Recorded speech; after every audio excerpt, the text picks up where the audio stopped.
Hi everyone, my name is Anna and welcome to the Reverent Wisdom of a Meme. Today's message is from 1 Kings 19:14. Then he traveled through the wilderness for a day. He sat down under a broom plant and he wanted to die. I've had enough now, Lord, he said. Take my life. I'm no better than my ancestors.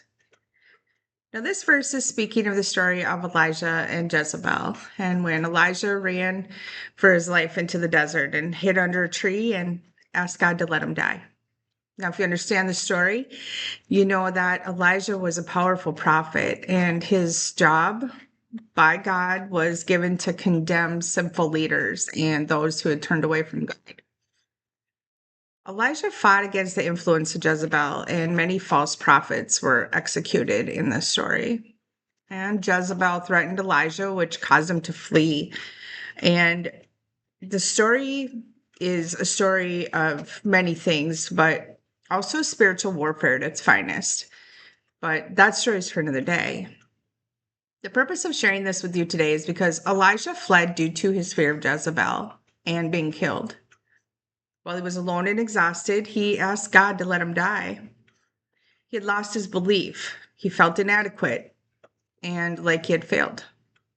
Now, in today's world, Elijah represents God's voice and obedience, and Jezebel represents oppression and false idols. It's a story about how people are obsessed with false prophets and idols and how spiritual warfare is alive today and why it's important to go to God in times when you feel alone and depressed and tired.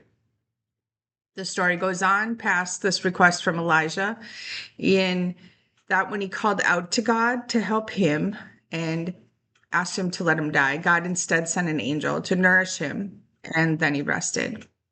When he woke up, God had explained that it was, in fact, a successful mission and that he would continue on his life to lead others. The lesson in this story for today is this. When Elijah felt like he was alone and wanted to die, God gave him the strength to live. Now, many of you know my story, and you know that I've dealt with 3 different suicides in my life. I've dealt with anxiety and I've dealt with depression. And you've heard me say before that I even wanted to die when I was sexually assaulted because I felt so alone and desolate. But I'm now aware that God had saved me from suicide, depression, and anxiety. And though the warfare is real, I have a mighty God who chose me. And I have a real God and real hope. And he overcomes all that warfare. God is unconditional love. And there's nothing that you can do or say or anything that you have done that's going to stop that love. It's your choice to accept it. But I'm here to tell you today that if you're struggling in any of these ways, God can help lead you to a life of victory.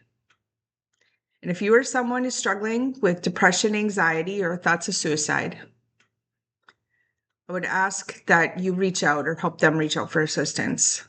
There are links associated to this message today for you to obtain direct contact with mental health crisis centers and individuals.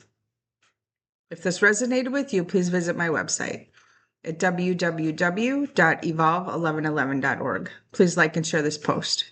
We're on YouTube. You can find the video version of the Reverent Wisdom of a Meme there, so check it out.